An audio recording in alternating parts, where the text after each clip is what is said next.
My name's Tom Daly. I am the Global Group Director at the Coca-Cola Company, responsible for I am a Global Group Director at Coca-Cola, responsible for mobile marketing and search. I have a small role in the area of managing interactive agencies, not necessarily hiring, but processes to hire, evaluate, and compensate. I'm going to focus on the mobile part of my job today. So was anybody, show of hands, did see Wendy Clark's keynote? Great. Awesome, right? She's such an inspiration. It's a true privilege not only to work for the Coca-Cola Company, but also to be under Wendy's management. It's a really cool ambition that the Coca-Cola Company's outlined. And when I was approached about doing these sessions today, a structure emerged to me that I hope you will find helpful and engaging. So we started with Wendy's keynote. We talked about these broad principles about innovation and driving change. The session that preceded this was about getting to great. How do we deliver mobile content that produces really great, compelling experiences? Today, in this session, we're going to continue that story, the flip side of that same coin, which is about turning impressions to expressions, right, and getting to something meaningful for the business. I'm going to ad-lib a couple of slides that I had presented, that I had prepared. Mobile is here. There can be no question about that. It is the game changer without question. I don't know how many of you are familiar with this statistic, but a 10% increase in mobile phone penetration in an emerging market, 10% increased penetration in an emerging market, increases that country's gross domestic product 0.6%. The presence of mobile phones is growing the economic output of a country. Right? So if we have something to sell, a service or a product, we need to be aware of that. You saw in Wendy's keynote, those of you who saw it, some of the ways we're leaning in, right, with mobile wallet, removing the friction of cash, making it possible to purchase products, getting rid of the barriers, enabling desires.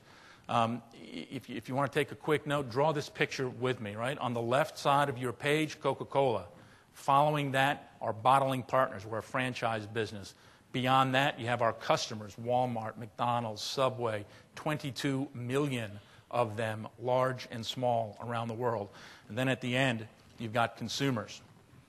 Our value chain is stupid simple. We send product from one end to the other. We get money coming back the other way, right? 3 points of transaction to pay attention to. Transactions between bottlers and customers. A very significant percentage of those transactions are conducted in cash. So imagine the opportunities of using a mobile money transfer capability to remove the cost of cash across those transactions. Between our customers and our consumers, we are an extraordinarily transactional company. People in this room, digital people, probably don't pay attention to that because they're not transactions like buying a ticket or buying a book or clicking on a banner. Every day, if you heard Wendy say it, 1.7 billion transactions every day with an ambition of doubling that. And then we all know, we're not the largest advertising spender out there, but we do spend a significant amount of money.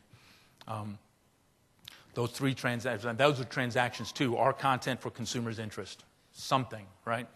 The minute little Johnny uses his mobile phone to buy a Coke using a Google Wallet with an allowance that his mom texted, fast-moving consumer good like Coca-Cola becomes a direct response company in addition to having to be, a preeminent brand marketer.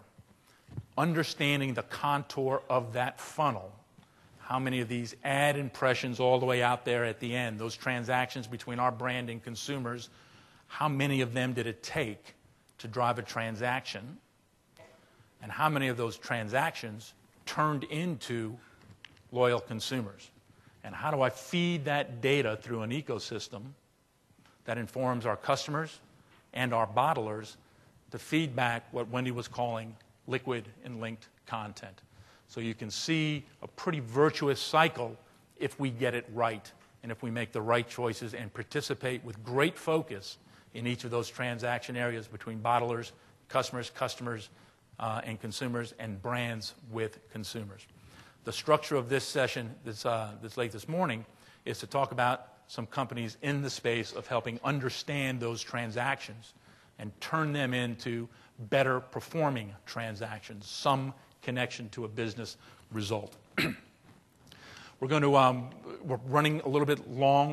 We're going to run long, I know. So we probably won't get to a Q&A. So what we'll do is we'll bring the presenters up to present their material, and then have them leave the stage when the next presenters come up, so we can keep everybody focused.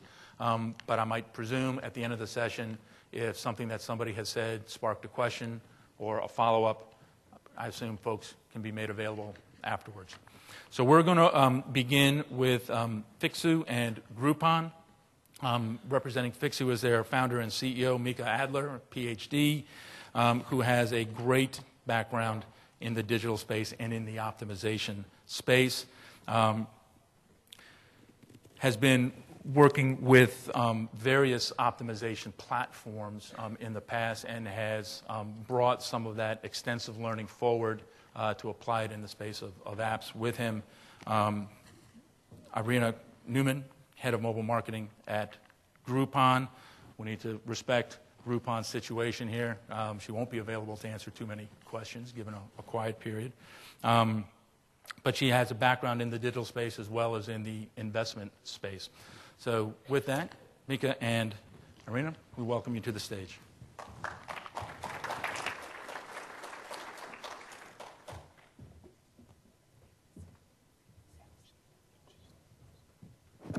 Hello.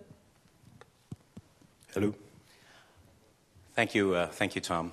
I very much like the format of this session. Really great idea of sort of describing the full value chain from sort of the first impression that a user has with the mobile app experience, all the way to long-term engaged usage of that app.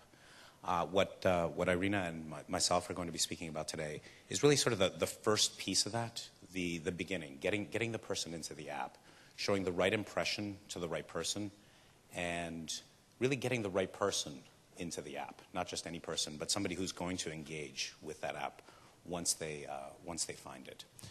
Specifically, what we're going to be talking about is highly optimized, highly analytical, highly algorithmic campaigns that are performance-based for marketing mobile apps. And this is exactly what Fixu does. We have developed a mobile app user acquisition platform that allows mobile apps to generate very large volumes of loyal users by working across the entire mobile ecosystem, and we're able to generate these users very cost effectively.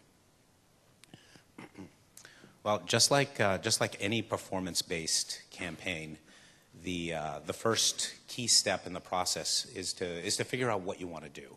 Figure out what exactly you want to optimize, what exactly your goals are. Until fairly recently, most people who were marketing mobile apps were very focused around generating downloads, measuring the performance of their mobile app marketing campaigns by how many downloads they got. And so the goal there was to get as many downloads as possible and to get them as cheaply as possible. At Fixu, we have been advocating for something different, which is to measure performance of mobile app marketing campaigns by what we call loyal users of those apps, which I'll say a little bit more about in a second, but think of it just as a user that engages in some deeper conversion metric. The reason behind concentrating on loyal users is because what we've seen over a very large number of mobile app campaigns is that the quality of a user, the quality of a download, varies from source to source very significantly. We've consistently seen that the quality of a download can vary by, or does vary by, at least an order of magnitude between the best quality traffic sources and the worst quality traffic sources. At least an order of magnitude, we've seen it be as much as 2 orders of magnitude. So really, if you're comparing downloads from one traffic source to another traffic source, you're really comparing apples to oranges, or maybe I should say pebbles to boulders. So instead, really what we should be doing is measuring loyal app users. A loyal app user is something that an app marketer needs to define for themselves. But really what it should be is something that is closely tied to what you're trying to achieve with the app. A user that engages with the app in a way that is consistent with your revenue goals. If your goal is engagement with the app, you can use something very simple, such as a user that launches the app at least 3 times, at least 5 times, perhaps even at least 10 times. If you want the user to register, that's a good definition of a loyal user. And if you want the user to actually purchase something, even better. Then, once you've defined what your loyal user metric is that you're going to use, you're going to be faced with a typical trade-off between cost effectiveness and volume. And you're going to need to figure out where on that curve you want to be. Once you've figured out what your goals are, the next question is, how do I achieve those goals? This is something that we could easily spend the entire rest of the session discussing. I won't do that, but instead I do want to make sure that everybody comes away with sort of the 4 key levers of optimization of these mobile app campaigns. The first one is breadth. You want to work with as many different sources of traffic as you can. And the more traffic sources you work with, the more cost-effective your campaigns are going to be. This is particularly true in mobile, and specifically for mobile apps, where the types of different traffic sources that you have available to you are much more varied than they are on the desktop web. We have traditional ad networks. We have real-time bidding exchanges. We also have things like incentivized download networks, where you're actually paying people to generate downloads for you, or actually paying people to download the app for you. There are SMS options, there's email options. There's a very broad degree of different types of options, and within each of these options, of course, there are multiple providers. The broader you go, the more cost-effective your campaigns are going to be. The second key lever is targeting. We want to be able to optimize each of the individual sources within this broad mix of different sources. This piece is perhaps the most similar to what we typically see on the desktop web. Lots of nuances that are specific to mobile, but the underlying principles are the same. You want to get the right creative in front of the right person at the right time. Some of the differences in mobile, there are some data challenges for targeting. And also, you do have access to information like what kind of a device they have, what operating system version they're running. In some cases, geography is known at a much finer and current level than on the desktop web. But basically, this is similar to the desktop web. The third piece, the third key lever of optimization, is the allocation of your spend between the different traffic sources. This is actually particularly relevant in the mobile app space because of the great variability of the types of traffic sources that are out there. The different traffic sources will vary in terms of the quality of traffic, the volume of traffic, the cost of the traffic. They will vary from traffic source to traffic source, and they'll also vary by time. Certain times of day, times of week, and also maybe a big spender comes along and buys up a lot of the volume on a particular traffic source. So getting this piece right is absolutely crucial to having efficient spend in your mobile app marketing campaigns. And the fourth key lever of optimization is rank, specifically rank within your category in the App Store as well as the overall rank within the App Store. And basically what happens here is that the downloads that you buy through campaigns on banner ads and incentivized download networks can be used to raise your rank within the App Store. If your rank goes up, more people find your app, you get more downloads that way. If you're not optimizing your rank within the App Store, you're missing out on a very significant fraction of the downloads that you could be generating. And then finally, the key thing to keep in mind for all of these levers of optimization is that they really should be optimized around loyal users, not just downloads. And this is exactly what the Fixu for Mobile Apps platform does. We work with many dozen different traffic sources. We optimize each of the individual traffic sources. We optimize the allocation across the traffic sources, and we use all of this to get optimal rank within the App Store, thereby generating large volumes of loyal users. Great, thanks, Mika. Just by show of hands, how many of you guys in the audience have a Groupon app on your device right now? All right, very cool. So a lot of you know that Groupon is a daily deal app. Through the power of collective buying, Groupon is able to negotiate great discounts with local merchants, and then Groupon subscribers are getting free daily email announcing the deal. And originally we started out promoting Groupon online, 100%, but what we've noticed over time is more and more users were checking their daily email on the mobile device. And we thought, is there something there? And we basically needed to answer 3 questions. 1, if we acquire users from mobile, are they going to be profitable users that are going to be buying through their mobile devices? 2, if we do that, can we do it at a low cost where our campaigns will be ROI effective? And 3, can we scale it where the volume will be meaningful for business? And so when we started testing, very quickly we saw that, yes, the users from mobile are highly engaged and they do not shy away from buying on mobile. And from the beginning, the team was committing to really making mobile user acquisition ROI profitable. And so we analyzed the back-end revenue of various cohorts of how much acquired users were spending to arrive at the number that was our target cost per download and target cost per conversion. So we went back and we said, all right, we need to optimize the inventory that we're buying to hit those targets. And this is what Mika was talking about. Basically, optimization means finding the pockets of inventory that converts the best for you and pruning everything else. So essentially, you're focusing only on users that are most likely to convert for your product. They have the best appetite, in our case, for daily deals. And that's what we've done.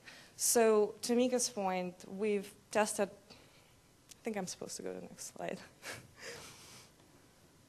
There we go. So we've literally tested hundreds of creatives, and there's a bunch of other levers that Mika talked about that we went through, from day partying to days of the week to various networks, allocation of sources, types of media from video to text to display banners, type of device, and so forth and so forth and so forth, which allowed us to really end up with the targeting parameters that really worked for us and that we could scale from there.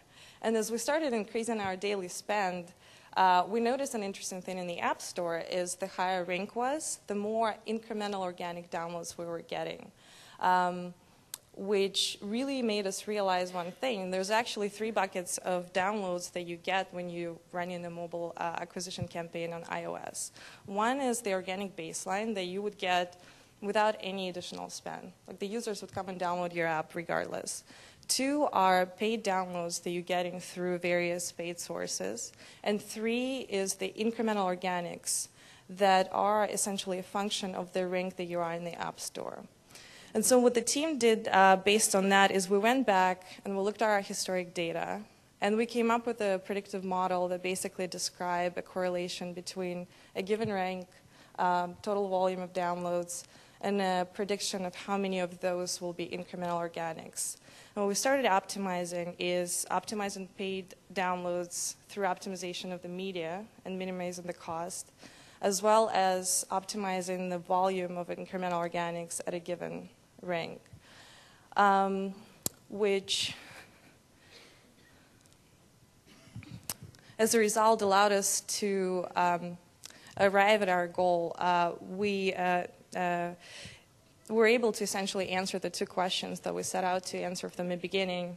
1 is, yes, you can acquire profitable users at a low cost as long as you keep the cost under control and optimize. And 2, you can do it at scale, and the scale is amplified through the power of App Store, which essentially is like a merchandising mechanism, right? If you have the grocery store, department store, products that are featured in the front are likely to sell better than products that are hidden away in the back, in the bottom shelf.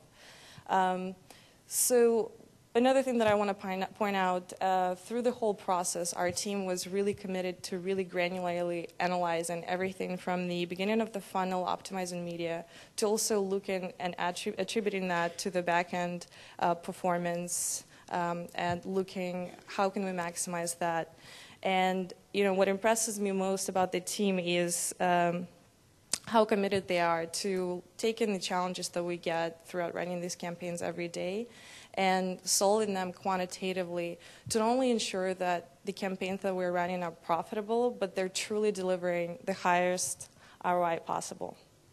Thank you.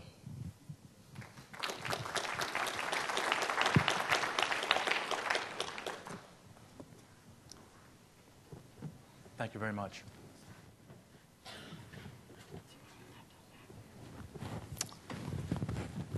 So as we prepped for this session, there were 3 takeaways promised to everybody who came to this breakout session. Number 1 was how to optimize, and I think you heard from Mika 4 very specific ways that you can think about optimizing apps. And Coke, one of the roles we play, we're the choke point for all apps submitted worldwide. So we see everything that the company has created. We've got dozens of apps. And I can tell you as a guy, I guess, ultimately responsible, we don't have any that are great. We don't have any that are really connecting with consumers in the way that they should. And we're not doing a good job of marketing them like many marketers. We build it, and then we kind of move on as opposed to really paying attention to make it do the work it was designed to do. Our next 2 speakers are Doug Stovall and, Steve Murrah. With Doug coming to us as the Senior Vice President of Hip Cricket, and Steve being the Director of Digital at Miller Coors. Great brand, great media partner, trying to make those digital dollars, or all dollars work, do something for you to drive that engagement and sell more. I assume you guys measure things in cases, as we do. Sell more cases. So, thank you.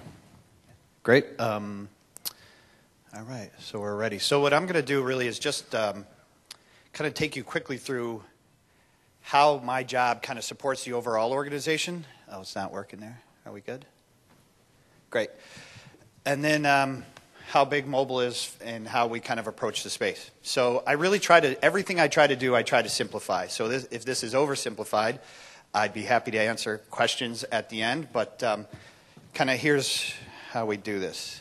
Okay, so without going into too many specifics, technically the company, we have basically 2 things we're trying to do. We have a business. Our business is making, selling, and marketing beer. We also have consumers, so we have to understand obviously what they're up to, what their expectations are from us, and then obviously that translates to results. So in its simplest form, my job is to take digital and figure out how I support the organization with anything digital. So we have a clear strategy of how we think digital can help us sell more beer. From a consumer perspective, it is clear for our category, beer is very social. Our guy loves his phone. His phone is his social device. Everything our guy thinks is important, everything he wants to hear from us, everything he wants to encounter is on that device. And so we have to be there in a big way. So how do we kind of approach it? When I talk to the organization, I talk about this all the time. I don't talk about digital. I hate technology. I hate digital. Those 2 terms get people so sideways and off doing the wrong things. It's pretty much my biggest challenge to get everyone back on track. So what I talk about is what everyone in the beer business knows from our distributors, our retail partners, all of our marketers. I talk about this guy. And what's this guy up to? This guy's looking to connect with friends. He's looking to have a good time. He's looking to figure out what bars I should be going to, because who has the great food specials, who has the great beer specials, who has live music. And they tell us, you're a big beer company. I expect to get that information from you. You should take all that great information and you should make it easier for me to navigate that world. Because his world has changed. It's still the same guy on the same journey, but this is his world, call it, I think we've said this is about 10 years ago, which is, it was just all these different places he had to go to get this information. And he knows that this is the new world now, which he basically says, I love my phone because my phone makes everything that's important to me happen easier, and it's faster, and I don't have to give all the details I have to give in the past because I just text somebody. Or I go to Yelp and I figure out a cool bar to go to, and I text a buddy and say, go to this bar. I don't have to provide him directions. I don't have to tell him any other details. And so our guy loves it. So this is my job, is to stay focused on this guy and to help him every day figure out how to make his life better and have beer be a part of that. So Doug and I are going to take you through a couple examples here of just some programs that we put together. And just, I guess, for background's sake, so Doug is with Hip Cricket, who is our mobile supplier. And so, you know, my job, and Tom talked about this, my job is to build an ecosystem. And my ecosystem has to support all the great ideas that our marketers come up with. And so I want all of our marketers focused on one thing: big, great ideas that get our consumer engaged. It doesn't really matter the technology, because the technology is secondary to the idea. Once they have those big ideas and they say, oh, this is a great thing, our consumers, we can provide them this information, we can provide them this great content, whatever it may be, that's when we pull it in and say, okay, let's figure out what's the right technology we should use, what's the right delivery of this, who should be assigned it. And Doug and Hip Cricket is our partner in the space. Whenever anything that comes up mobile, whether or not it ends up actually always being executed through Doug is sort of secondary to, we want to talk through the ideas and figure out how do we make this work as hard as possible. So you'll see some examples here of things we've worked on together. So this is a pretty straightforward example. In Denver, we have a sponsorship with the Denver Broncos. That sponsorship gives us 100 club seats to every home game. Our guys love it. In the past, think about the model that how we would go to execute this. We would literally create point of sale, maybe some radio, some out of home, never really local TV. So we'd kind of hope that our consumer would bump into our stuff. And then we go sell it to our retail partners and say, do you want to participate in this program? The world has changed, and now what we do is we go out and we know we have tens of thousands of Miller or Coors Light fans who live in the Denver area. So the first thing we do is just let them know about it. Hey guys, we know you love Denver Broncos football. We're going to be giving away a lot of seats this year. Go to this bar to get them. It's going to happen all on Facebook. And then what we do is we also do local digital media buy. So when the guy's out there, he's checking his fantasy scores, he's looking for what bars to go to, whatever it is, we just make him aware of it. Hey guys, you want to win tickets? Go to this bar. The beautiful thing is now when we go into a retail partner, we say, you let us execute this promotion with you. There's going to be 50, 70, 80,000 guys who are going to know about it tomorrow. The old world is gone of just put point of sale up in your bar, and if guys are already there, they'll just happen to be getting rewarded for being there, but by the way, they were already going to be there. And so that's really at its simplest what we're trying to do is take all this great stuff we have and we try to amplify it and extend it and get it into our consumers' hands in a natural and easy way. So I'll let Doug kind of take you through the next couple examples. Thank you. Yeah, so, you know, you're probably asking, how did I get so lucky to have a job where my client's Miller Coors? And it is great because I am that guy that he talks about. So not only am I his vendor, I'm his customer as well. And by the way, what other client has a bar in their headquarters that you get to go to every time you have a meeting with them? So that, you know, it's a wonderful situation. So what I was going to do is just talk about a couple of programs that we did. So, you know, like Steve said, it's all about, when we first engaged with Steve, what he talked a lot about is making it simple. Not just making it simple for the customer out there, but also making it simple for Steve's marketers and his internal Miller Coors folks. So when they come up with any big idea, it just happens. Now, sometimes there are ideas that can't happen because marketers can come up with some really crazy things. But more often than not, they're great programs. This is one example where what we wanted to do was get to the customer information. And so what we did, this was around Blue Moon beer. And what happened here is we built a program where we put geofences around, I believe it was 28 airports in the United States of America. And what we then did is we worked with the restaurant suppliers in those airports that had Blue Moon beer. And what we were working to do is get taps. And so what we did is put table tents on all the tables. as well as we promoted it via Facebook. And so we built an opted-in database, and so that anytime you flew into a airport, you received a text message that said, hey, thank you, you just arrived at O'Hare. By the way, here are the 5 restaurants at O'Hare where you can go get a cold Blue Moon beer. And we ran that program and had great success. But the interesting thing about this was not just for the customer like myself, but what was even more interesting is one of the goals that the marketers for Blue Moon came to us when they started this. They said, you know, another thing we really want to do is we want to promote Blue Moon within Miller Coors. So they opted in the vast majority of the executive level leadership at Miller Coors into this program. So not only was there a customer-facing piece, but there was also, let's bring brand awareness to another level within Miller Coors. So that was pretty cool, we thought, and it was a successful program. The next thing we did in terms of making it simpler is this was in terms of making things relevant. And this is an example of a program we did around the Coors Light brand with a QR code component. Where you would scan it, and then it would be took you to a mobile website. And this, what was interesting about this is another one of the it's what I would call a standard program that Miller Coors offers that a marketer can just point to and say, hey, I want this. QR code's mobile web. It's very simple. It's up in a matter of days, built around the program that Miller, the specific brand team has come up with and the concept that they've come up with. So this one is, we talk about value because the Miller Coors customer wants value. And one of the things that, one of the challenges we were faced with is very frequently there are programs with coupons and things of that nature that are all, that there wasn't a digital component to it. So there were tear pads and things like that in store and on aisle. And one of the things we've done is we've taken a part of the program and mobilized it. And in essence, we're making the consumer's life easier where they can actually have a really solid opportunity to capitalize on the value being offered in a coupon. So what you'll see across the Miller Coors brands, you'll see that the mail-in rebate process and the couponing process has been mobilized or digitalized. I think I'm going to pass to you here.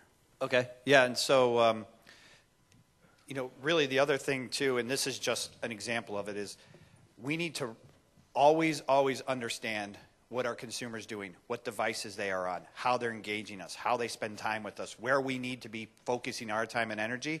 So probably the most tangible example of that, which we talk about, is our guy loves Android devices. And that's really more of an example of 80% of our guys are on the Android device. Now, the interesting thing is I have marketers coming to me all the time telling me they want to build an app. And the first thing I ask them is, well, are you sure you want it to be in the Android app market? Because we're not building Apple, and if we do build Apple, we're going to build it secondary.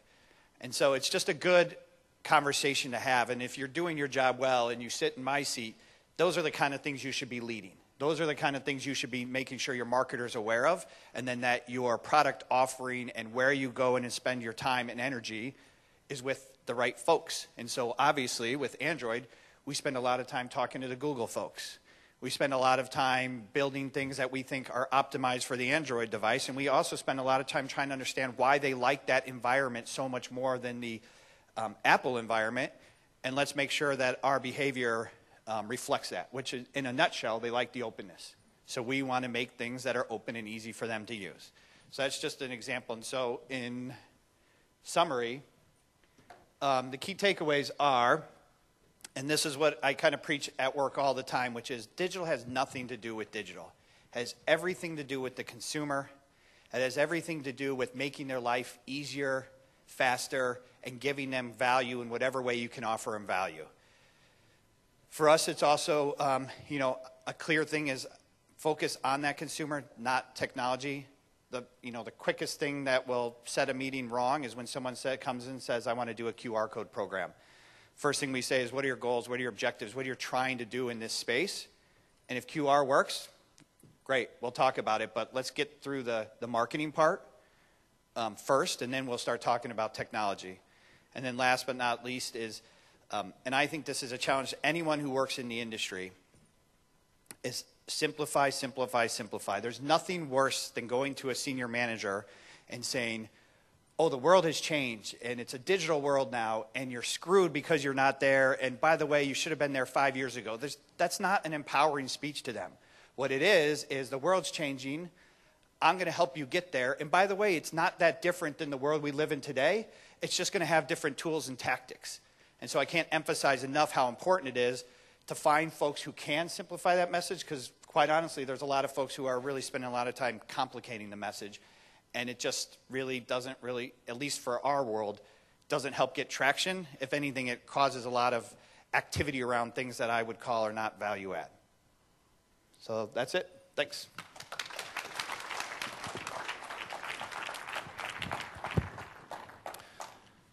So a lot of that resonates with me and what I do every day, right? We both work with large organizations, with complex stakeholder networks. There's a fairly similar value chain. Keeping it simple is critical. I have a suspicion that many people in this room may have looked at some of those examples and maybe, that looks pretty tactical, right? I'm doing a QR code to get folks to a website. But that was the one, right? There was a process to get to a focused business objective, meet the consumer at their moment of truth, find a way to drive something meaningful with a great brand and all the offline things that would drive that in. You talk about getting it simple. Wendy alluded to one simple way. I'm trying to drive mobile, right? 5.7 billion subscribers, 1.7 billion servings. That's a lot of arms with a phone and no Coke. Let's close that gap, right? That's a really easy thing. Even faster, every place there's a Coke, there's a mobile phone, make it profitable for everybody, right? And what you do from there is, any number of things, but at the end of the day, it's about making that profitable. So I appreciate the clarity and the succinct focus there. Next, we're going to hear from Tom Wiesent from Rue La La, an agency based in the Boston, Massachusetts area, and Scott Caveton, CEO of Urban Airship. I'm not sure you guys want to do one and then the other? Urban Airship first or up together? Anyway, so great examples. I think you'll see great examples, again, of how to optimize a specific tactic and drive the kind of results that, if you're on the agency side, your clients are holding you accountable for, and if you're on the brand side, the kind of things, the up and to the right charts that we all want to show. All right, thanks, Tom. I'm Tom. For those of you who don't know what Rue La La is, it's a flash sale site, basically. And about 2 years ago, I was in usability testing, and this Harvard Law student walked in, named Carolyn, and we were testing some aspect of the site. And she walks in, she's in her Tory Burch flats, and she's got David Yurman jewelry on, and she's so Rue La La, it's just kind of sickening. And she, as moderators do, she sat down, and the moderator was trying to put her at ease and said, how often do you use Rue La La? What is, what's your engagement with it? And she told us that at the time, we just had a mobile website that was kind of crappy. And she said that her 11 o'clock contract law course was conflicting with her shopping on Rue La La. So she would go in, put her phone on her lap, get it all set up, and then when 11 o'clock came and the professor started to lecture, she would go through all the boutiques and figure out what it was she was needing to buy and everything. And Carolyn was a big opportunity for us, and that's sort of where we started to look at what can we do on mobile. At that point, mobile was between 1% and 2% of our sales. What Carolyn represented is the sort of style lover that comes to Rue La La, that is shopping through, that's looking at home, that's looking at travel, that's looking at apparel and jewelry and everything.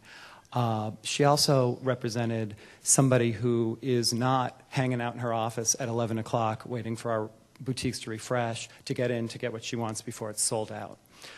So with Carolyn in mind, we went after building our mobile presence. And this is the story of our mobile presence.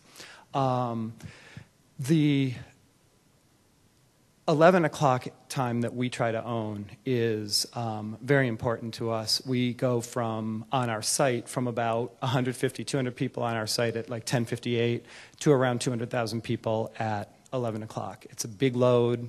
The site went down a lot the first year. I wasn't there, so of course I had nothing to do with that. But it did go down a lot during the first year. Bringing that to mobile was a big challenge because we were going to have the same kind of load come in, a lot of people coming in, fighting for products, looking at, you know, the Diane von Furstenberg wrap dresses and making sure that they got their size and their color. We have to be sure that we are delivering the exact same brand experience, because that's what Rue is built on, is the brand experience, the look, the way that people are engaged. So we started with the idea of the time. At 11 o'clock, people are going to come in, and they're going to do it regardless of where they are. And if it's not convenient for them, they're not going to come. So we built 2 apps at first. We did iPad and iPhone, and then followed quickly by the Android last summer, because we got a huge hue and cry about, why aren't you on Android? As it turns out, about 50% of our mobile traffic is iPhone. Much later, we get a lot of iPad traffic. I don't know if it's people curled up in bed reading through or whatever, but that's sort of what we're seeing. A little less Android, so I think they're out at the bars drinking Blue Moon with the Androids. Not so much buying stuff on Rue. But we do have, it's a significant amount, but it's far less. So we're making sure that wherever she is, we're delivering it to her. What we realized, though, is as people began to engage with the Rue La La brand, which is something that they do on the site all the time, we needed to encourage them to come back, to look at things differently, to, you know, in different day parts than the 11 o'clock, come in and do what we want her to do, which is buy stuff.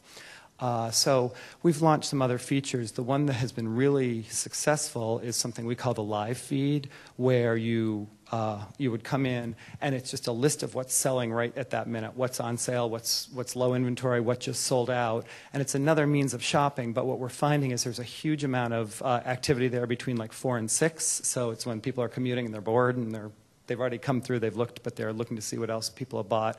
It's also bringing sort of a social aspect to things. People saying, you know, should I be buying that thing? Other people are buying it. And, you know, we like to create the addiction as much as we can, so we encourage that. We're also finding that with our push notifications, we've had a lot of success. SMS is big for us. And people are saying that the push notifications and SMS are getting immediate response in their networks. So as people are sharing things on, you know, social networks, they're tweeting about them, et cetera, they're also doing it on mobile. There's a degree of social shopping that's happening, and we've seen our mobile account for going from between 1% and 2% about 2 years ago to more than 20% of our sales in the last 2 years. It's actually beyond what we expected, so that makes me look good, which is nice. But I think what it really says is that the consumer is not waiting for us to deliver something to them when it's convenient for us. And we've been very careful not to allow that to happen. The other thing that it tells us is that if you can really build your brand into your mobile experience, people are more willing to engage. We found that now people who come to our mobile site or our mobile apps, they average between 51 and 100 visits a month to Rue La La on mobile. So if they're coming once, they're coming more than one time a day, which is really astonishing for us. We didn't expect that. That's more often than people are coming to Rue La La on the site. Again, the push notifications, the driving new members of Rue La La. Mobile is our most successful channel by percentage right now, and people are really into our app. Usage has grown by 139% this year, and it has increased every month in this calendar year. And we're finding that the brand is really the driver for us. We've built the app in-house with working with a small agency in Brookline, Massachusetts called Raise Labs, which I'd highly recommend. But they've helped us with the technology side, but we've really built what's happening, the engagement, and the brand on the app internally, and that's been a very successful strategy for us. So there's no doubt that when you start with the brand and when you start with your consumers, like Carolyn, you can actually affect your bottom line significantly, as we did. Thanks.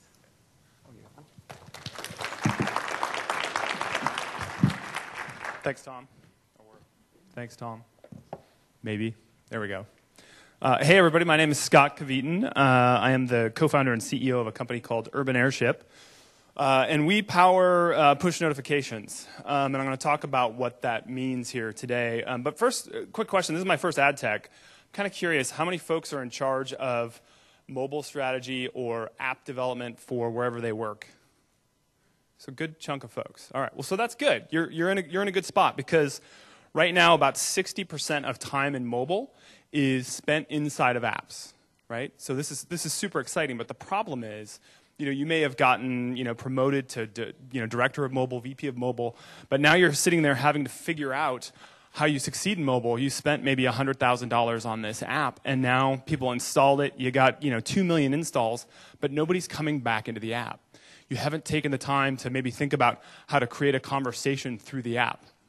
Great, absolutely fantastic opportunity. So really quickly, we power things like push notifications. We'll help you monetize. We also give you some tools for reporting to help you understand the ROI on these pieces. But most importantly, we take care of the gory details of the different platforms, right? At the end of the day, you just want to reach users. You don't want to have to deal with, is it iPhone, is it Android, what have you. So how many people know what a push notification is? Okay, so a lot of folks. So a push notification is basically, you can see it up here on the screen on iOS. It's a means of sending a notification straight to a user's device. Now they have to have the app installed and they have to opt in to get it, but it's not an SMS. That means you're not paying carrier charges. This is fantastic. You have this opportunity to drive users straight into a branded experience where they can jump in and take action from the content that you deliver right to the device. This is an example of Swirl. Swirl's another daily deal site that leverages push notifications, and they've seen a huge increase in about a 40% increase in mobile usage and a 20% uptick in mobile orders on their device through these push notifications. So we've got a lot of folks who've been using our stuff across a range of different apps and platforms and all those kinds of things, but the important part about push notifications is it's not just about driving users to purchase something. It's also a great way to drive this conversation with them. You can also give them some great tools to be able to say, look, I want to receive notifications, just this kind of notifications. Maybe it's daily deals. Maybe it's send me friend requests, or anytime somebody visits my site. There's all kinds of things that you can do, and it allows you to have this really granular control in how you're engaging your audience. It's not like SMS, which is really limited both in what you can send, but also how you get feedback on that, so you understand how users are responding to it. ESPN's a great example. They've used this for a while now for a bunch of their different apps. They're the worldwide leader in sports, and they have to be on mobile as well, and they have to be able to send notifications very, very quickly, because if they get it 5 minutes too late, it's not interesting. If you think about things like fantasy sports, and for them, it's a way to drive branding of ESPN, and then hopefully drive users to paying content, or to upgrade on their fantasy football, those kinds of things. The other thing is, again, the difference between SMS and push is that you get so much more interesting data that helps you understand, time in app opens, conversions, and most importantly, are users turning you off? If users are turning you off for push, you're in deep trouble because you don't get a chance to resend them another message. So you have to be really careful with the frequency and timing of those notifications. Also, the time of day has a huge impact. If they're on an iPad, they tend to be much more successful late in the evening. But if they're on a handheld device, it can be just about any time of the day. So a couple quick examples I'll talk about too. Dictionary.com came to us, and they actually wanted to do a bunch of in-app purchase stuff. And we said, well, why wouldn't you use us for push, for for the word of the day. And they said, well, we have word of the day. It's inside of our app. And we said, well, how many people actually open your app to get the word of the day? And it was a really, really low percentage. But just even blasting out the word of the day every single day to their tens of millions of users, they've been able to turn that into a sponsorship opportunity now. So now they can go out and say, look, who wants to sponsor word of the day for the month of March, right? So this month's word of the day is sponsored by so-and-so. Super fantastic. It's been huge for them. Same thing with Jelly. They've had a huge increase in just engagement in their app. And I talked about Swirl before. They've had a huge increase both in traffic and conversion rates. But again, with great power comes great responsibility. If you've ever seen an app that has sent you a notification that says, hey, you haven't opened me, right? You can guarantee that 50% of the people who saw that turned it off and won't ever get a chance to get that notification again. So you have to be very careful with how you message out to folks. So I'll finish up with just sort of an example of what we can do now. I'm going to talk about my buddy Jay-Z here. And he's got the Walgreens app on his phone. And he's on his way to Walgreens. And as luck would have it, as he steps into the parking lot, he gets this ad from Walgreens that says, hey, come on into the store right now, and we're going to let you redeem this Coke coupon. And the reason they knew, the other thing here that's great about this is when you get this notification, you can just walk up and scan it. There's no QR codes. There's no coupon you have to bring along with you, those kinds of things. But the reality, he's got a Coke and a smile now. But what's the reason he was headed to Walmart was that they were already engaged in a conversation with him. They sent him a notification saying that your pictures are ready and that your prescription is ready for pickup. So that's a great way to get people back in, and you're creating a conversation through these apps. So with that, I will call it good.